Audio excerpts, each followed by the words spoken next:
Hello everybody, welcome into the Ultimate Scouting YouTube channel. Today we are going to be continuing our divisional preview series and we are going to be looking at the NFC West. So if you like this kind of content, please like, subscribe, comment. I would appreciate it so much. Let's go ahead and hop right into it. The first team we are going to be talking about today is the Seattle Seahawks. This team finished 7-10 last year, good enough for last in the NFC West. And this was it, they blew it all up, finally. So you go ahead and trade Wilson. You get 2 first-round picks back. In addition, though, you also get back Noah Fant and Shelby Harris. These are good players, and I think that they can help you this year. It just kind of is a weird dichotomy between trying to rebuild and trying to add more pieces. Shelby Harris, in particular, is a young player. He's probably not going to be a super helpful player for this team down the line once they're probably competitive again. So I don't really understand why they included those kinds of players in this deal. But you do lose Russell Wilson. You, of course, lose Bobby Wagner as well. He goes and signs with your division rival, the Rams, which hurts Seahawks fans, I know. You lose DJ Reed in free agency as well. Chris Carson retires due to injury. There's a lot of players that the Seahawks lose this year that were big contributors to their teams for years and years. As far as the players that they brought in Charles Cross as their first-round pick, one of the picks that they got for Wilson. Certainly a much-needed addition after losing Dwayne Brown as well. You also had Abraham Lucas, who's going to probably play right tackle for you. Add that to Damian Lewis, Austin Blythe. It's not a good line by any means, but it's improved from what it was probably at one point. You bring in Boye Mafe and Kenneth Walker in the second round. Walker was such a weird pick. Rashad Penny played well for you down the stretch, and why are we drafting a running back when your team is clearly rebuilding? I just do not understand that pick. It seems like a luxury pick that they just don't have the resources to be making. I just did not understand that. Though I like Kenneth Walker. I just don't understand the vision of this team. You're going with 71-year-old Pete Carroll. I have nothing against Pete Carroll, but his schemes are just growing old. His coaching style doesn't seem to be working anymore. I just don't understand the point of keeping him around right now.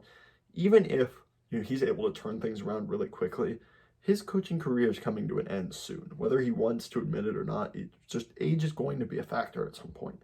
And so if I were the Seahawks, I would have just blown it all up. Go on a full-on rebuild. Sure, start Drew Lock for a season and get the first overall pick, go get a quarterback. But they've kind of positioned themselves where they have expensive contracts with Jamal Adams, Quandre Diggs are really expensive. You've got DK Metcalf and Tyler Lockett are great players, but they're expensive.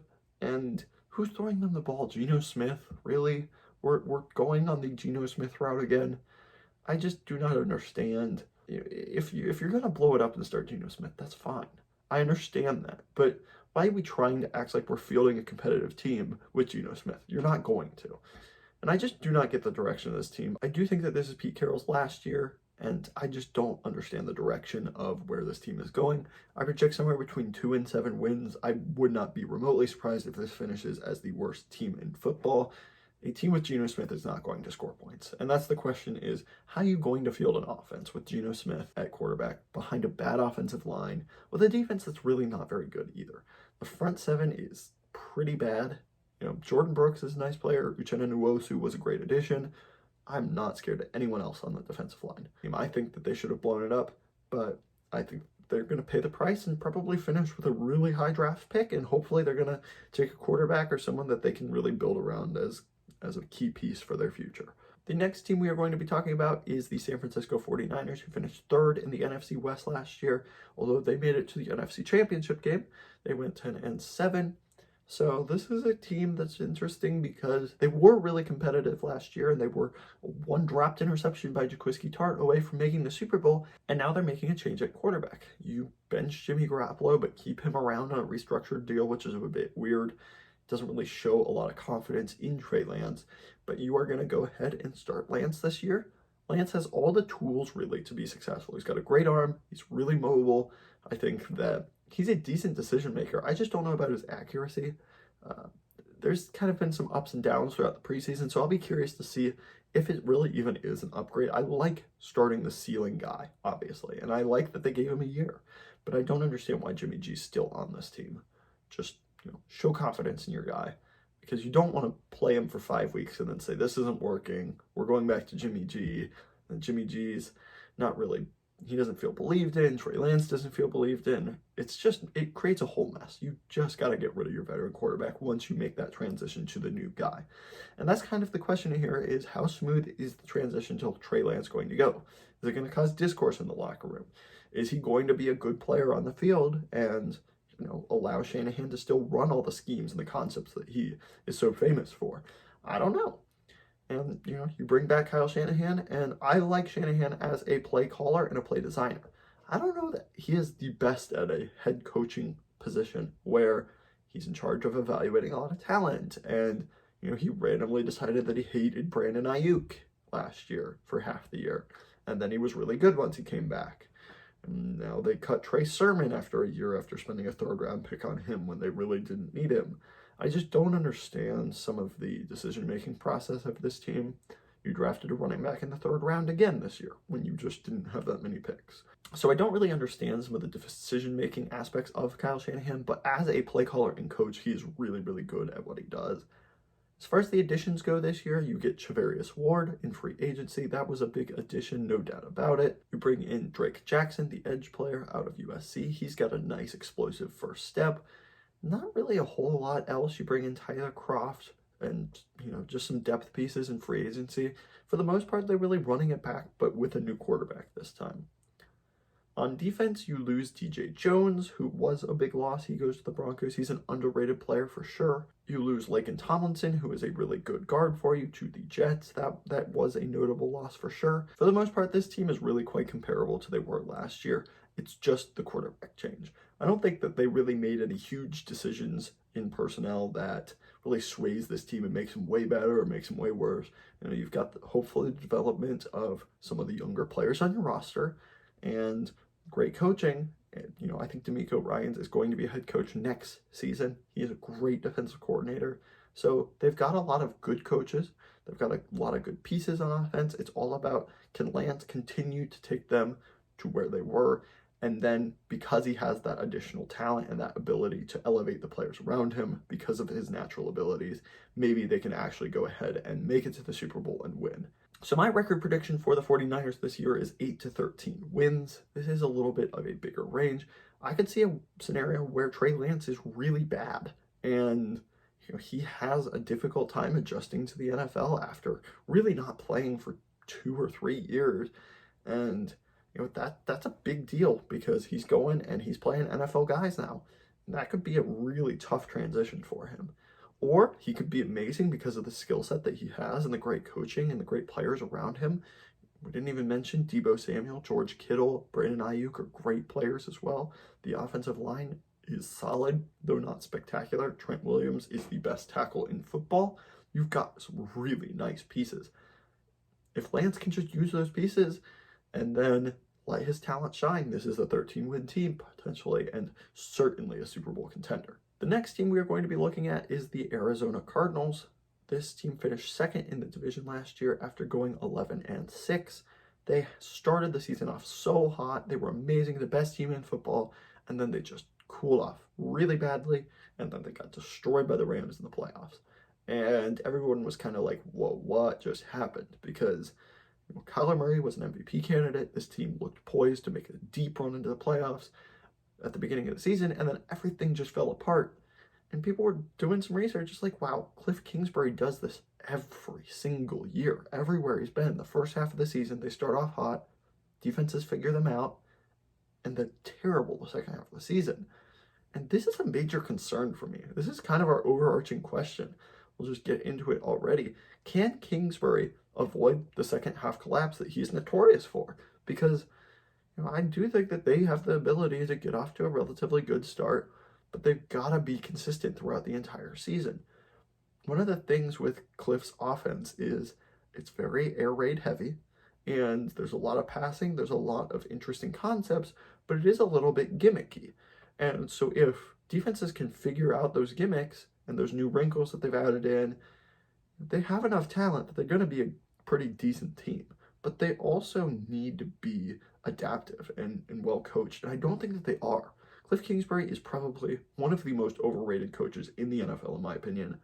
I think if they miss the playoffs, which I think is a very likely scenario this season, he has to be fired. And even if he makes the playoffs, I still think he probably should be fired.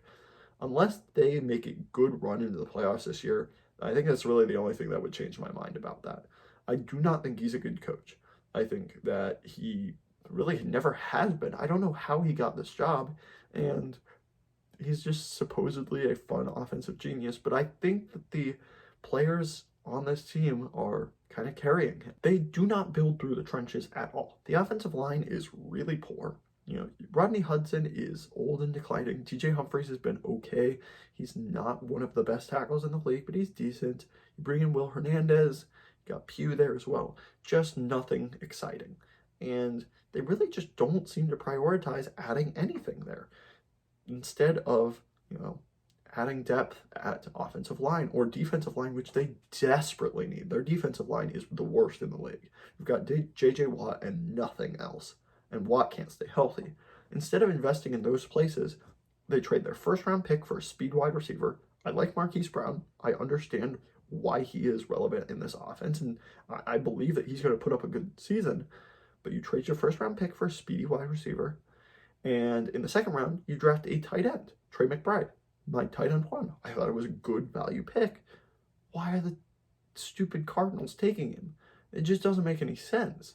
You need offensive line. You need defensive line. You desperately need corners. Why are we investing in a, at best, second tight end for this season? Because Zach Ertz is still there. And tight ends take time to develop. So, you know, I understand the appeal. You've got DeAndre Hopkins once he comes back from suspension. Rondale Moore. Got James Conner, who had a great season last year. Kyler Murray, of course, is a fantastic quarterback when he's actually not playing video games. You've got a lot of exciting pieces. Marquise Brown, of course. I get the appeal. Zach Ertz, Trey McBride as well. But if you can't run the ball and you can't stop people from running the ball on you, your team is not going to be successful. The linebackers, Isaiah Simmons, Zaven Collins, they invest first-round picks in back-to-back years in those guys. I don't think they've been really super impressive. You know, Budda Baker, Jalen Thompson are good safeties. The corners on the outsides are dreadful, and the defensive line is terrible. I think that this is potentially one of the worst defenses in the NFL. Even though I love their safeties, everything else is really, really bad.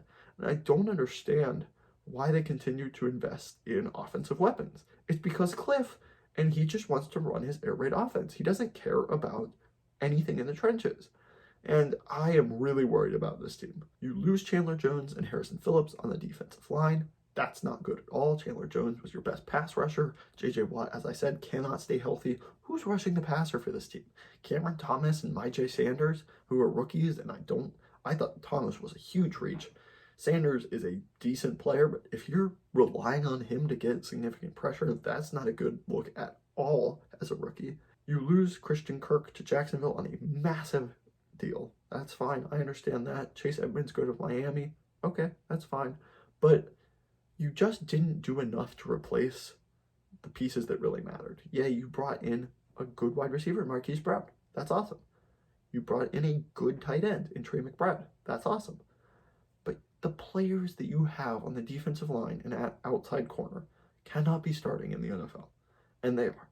And this is a team that wants to compete. They want to be in the thick of the NFC West. They want to be competing for the Super Bowl. And I don't think they have the talent at those critical positions, particularly defensive line, offensive line, and corner, to be competing this year with the Rams, the Packers, the Bucks, the Saints, any of those teams. I just do not believe in this team, and I do not believe in Cliff. And I think that that's a shame, because I like Kyler Murray. I think he's a top-tier quarterback. I like, DeAndre Hopkins and Marquise Brown. They are really good players. So many of the guys that I mentioned, I think are good players. They're just not coached well. They're not going to be schemed up super well. And they're too squishy in the places it really matters on the football field. Games are won and lost in the trenches. They're going to lose them. And I know that that's an extremely negative breakdown for the Cardinals, but I just don't understand their roster construction at all. With that being said, I do think that they still could go anywhere from 7 to 12 wins. Kyler Murray is too good of a quarterback to let this team be terrible, and they've got too much receiving talent. And that's my worry, is they're going to win 9 games this year and Cliff Kingsbury's still going to be there. I just think the coaching holds this talent back far too much. And, if you win 7 games this year and you fire Cliff and you invest in the offensive and defensive line, maybe add a premium corner, this could be a Super Bowl contending team. I don't mean to poo-poo on the talent too much because it's there. I just don't like the coaching and how this team is being built. And I think that they could have remedied that by firing Cliff this offseason and bringing someone else in after the collapse he had. With that being said, we will move on to the Los Angeles Rams, the Super Bowl champions, of course. This is a team that is built on star talent. And it's as simple as that. They have the stars to compete with anyone in the entire league. Obviously, they just won the Super Bowl. You've got Aaron Donald, of course. You bring in Matthew Stafford last year. Clearly that works out. Cooper Kupp had an amazing season. You bring in Allen Robinson from the Bears, who, while he wasn't good last year, is a really good wide receiver. You get Cam Akers back from injury. That's awesome. On the defensive line, you do lose Von Miller, which is a blow, no doubt about it. You bring in Bobby Wagner. You still got Jalen Ramsey. The stars are everywhere on this team. It is completely evident. One thing that I do think is really overlooked with this Rams team is they have very little depth. One injury in a key position, and I think that this team could potentially have a massive gaping hole. Just take a look at defensive line, for example. You lose Sebastian Joseph Day, you lose Von Miller, you lose some big pieces. If Aaron Donald goes down, you've got Leonard Floyd, who's a nice complementary rusher, and no one else that I'm like, wow, that's a really, really good player. On the offensive line, you lose Austin Corbett, you lose Andrew Whitworth. Both are really good players, and I believe No Boom can step into that role. I believe they'll be fine in the interior, but who you got behind that? At wide receiver, I really like the guys they brought in. You've got Kupp, you've got Allen Robinson, you've got Van Jefferson. That's a really good trio. Behind that, you lose Robert Woods, you lose Odell Beckham, who's still a free agent. There's not a lot of depth behind that. So that's kind of the only real concern I have with this team. Obviously, they're good enough to go to the Super Bowl and win it all. And I think if they stay healthy and they continue to play up to their capabilities, they're a Super Bowl contender. It's as simple as that. Sean McVay is one of the best coaches in the NFL, probably the best in my mind. And they're going to be competitive. Stafford is a great player as long as he's healthy, his elbow's all good. They've got too many star players to not be in the Super Bowl mix every year. But I do think that there's just that little bit of uncertainty that if they can't stay healthy, it could potentially be really problematic for this team. Now, I do think that they still have a very high floor. 9 to 13 wins is where I see this team, probably on that upper echelon there, because they have a lot of really good pieces everywhere. And I like I said so many times, this team has the talent to be great. And they were great last year. Absolutely. You just lose some pieces here and there that are like, wow, like that kind of sucks. But those add up over time. Like Darius Williams, he was a good corner for you. That's a loss. Troy Reader was a decent linebacker for you. That's a loss. Sebastian Joseph Day, that's a good defensive tackle that you lost. Austin Corbett, that's a good guard that you lost. Von Miller, that's a good edge that you lost. Robert Woods, Odell Beckham, those are good players as well. So that's just all I'm saying is you've brought in some good pieces, definitely. Bobby Wagner, Allen Robinson, Troy Hill were great fun additions for you this year. But just be aware that they also lost some pieces as well, and that could potentially play a role in the depth of this team. With that being said, guys, thank you guys so much for watching once again. We are going to be continuing this division preview series. We will be wrapping these up really before the season gets super underway. I will be putting out a week 1 score prediction video, hopefully, and a overall record prediction for all 32 teams before the season really gets underway. We'll kind of see the order of those videos. I'm not 100% sure yet at this point, but we will be continuing this series as well. With that being said, thank you so much for watching once again. I really, really appreciate it. Go ahead and drop a like, subscribe, comment if you liked this video. We will see you guys next time.